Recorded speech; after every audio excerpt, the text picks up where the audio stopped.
steps of City Hall are noisy with demonstrators this morning. A group of AIDS activists is there to protest proposed budget cuts. Sergey Ivanin is there as well. Hello, Sergey.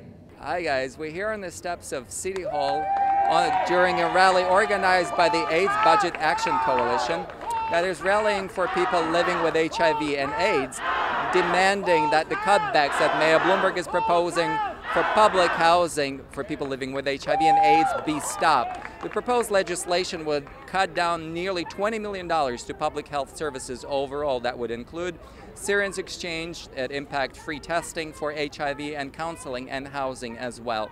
Just a few minutes ago, we witnessed a public arrest that happened here in the walls inside on the second floor of a few people who deliberately sat down and protested this measure.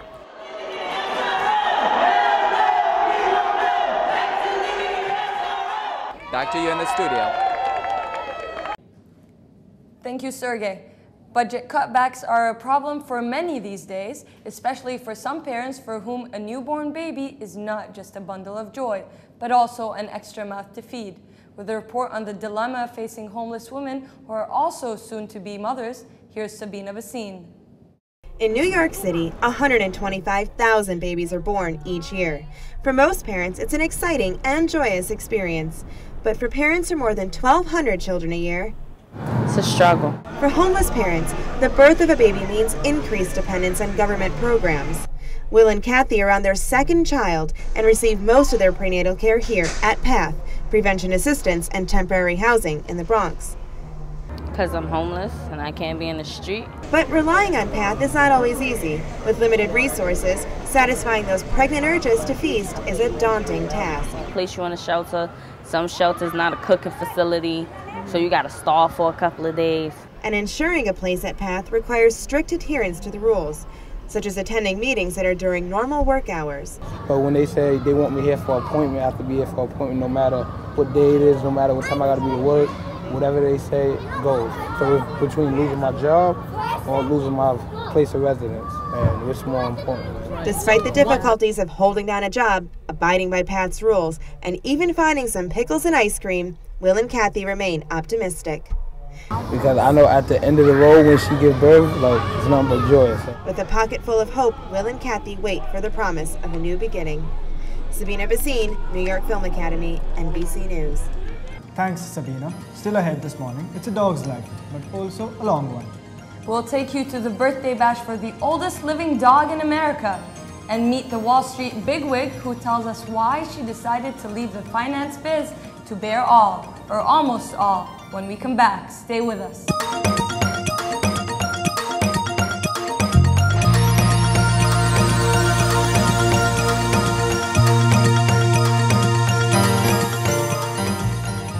The innocent girl from out of town who makes it big in New York is a typical New York story. But here's one such a tale with a twist. It's about a woman who tried Wall Street, but decided to trade a pinstriped suit for something less formal. Randy Newton came to the Big Apple with cosmopolitan dreams and a job to match. The attraction of working at Morgan Stanley was the fact that I grew up in Omaha, Nebraska, and you hear about, ooh, these, brokerage firms in New York. You have to be really smart to get a job there. Very prestigious company. I guess I was just so flattered that I had been offered an opportunity to work with a company that was the attraction. And then I realized it really wasn't as glamorous as I thought. And one fateful night out of the town, Randy's path took a turn when the currently strapped for cash stock analyst wandered into a strip club. I was drunk, and they fed me shots and offered me a job waitressing, and I'm like, sure, and I needed a job at the time, so I was glad to take it. And then after about a year, I was used to the environment. It was Valentine's Day, I had just been dumped, and then I started stripping. Learning that 4 nights a week stripping paid much more than an entire corporate grind. I'm probably making 70% more than I was before. But besides the increased income, the career change also allows her to pursue her passion, writing. Like I am in the process of shopping a book to some publishing houses, and that's pretty cool. And had I not had this experience working as a stripper, that wouldn't have happened. But Randy acknowledges that there's a hidden price to pay. Of course I was concerned about what my family would think about me, quote unquote, coming out as a stripper. I think they're also a little overwhelmed and surprised at the same time, but you know, they still love me. And despite the unconventional career, Randy's dreams probably aren't that far from all those small-town girls. You know, like every other female, I want to get married someday and have kids and all that stuff. Saraya Bayan for NYFA, NBC News. Thank you, Sarai. Next, we have a story about an old dog that might know a lot of tricks. Chanel is the oldest dog in the world. Visiting the mature mutt to celebrate her latest birthday is our roving reporter, Anna Jensen.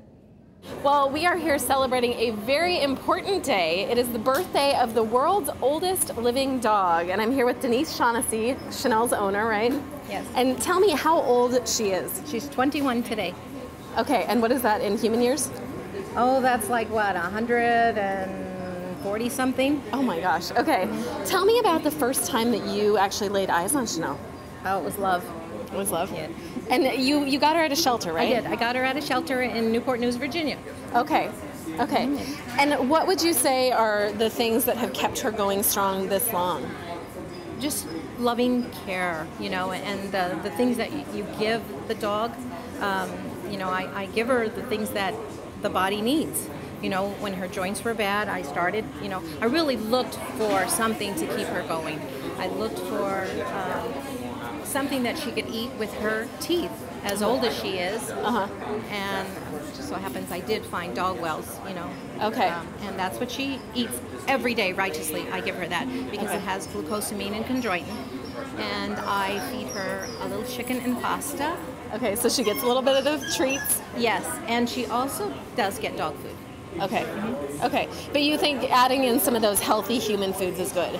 Oh yeah. Yeah. Oh yeah. They get tired of the same thing, just like we do. They don't want to eat that stuff day after day. They like ice cream. We used to take her to Hardee's for hot dogs. We'd order her a hot dog without the bun. Sounds like a pretty good life. What other things does she do with you? Well, we took her on a trip. We had to go to a wedding, and so all of our friends that we've known for the 21 years I was in the Army are all located on the eastern seaboard. So we took both dogs, put them in the car, and we traveled all the way to Georgia for a wedding. And to leave her to be babysat with our neighbors that were our neighbors the day I got her. Okay. So, yeah. So is she a pretty good traveler? Oh, she's a very good traveler, yeah. They always have been, both of our dogs. We take them wherever we go. Yeah. I always say that if my dogs can't go, then I'm not coming to your house. What advice would you give to pet owners who would like to see their animals live as long and strong as Chanel? Just love them and see to their needs, you know. Just treat them well. That's all they ask. You know, and in return they'll love you immensely. Just take good care of them. All right. Well, thank you so much for joining us. And we hope that she's around for a very long time. Yeah, we'll see. All right. Thanks so much. Back to you guys in the studio. Happy birthday, Chanel. Proof that a dog's life can be a good life. That's it for this edition of New York Film Academy NBC News. I'm Nuha Abujaber. Thanks for joining us. And I'm Alric Buthello. We'll see you next time.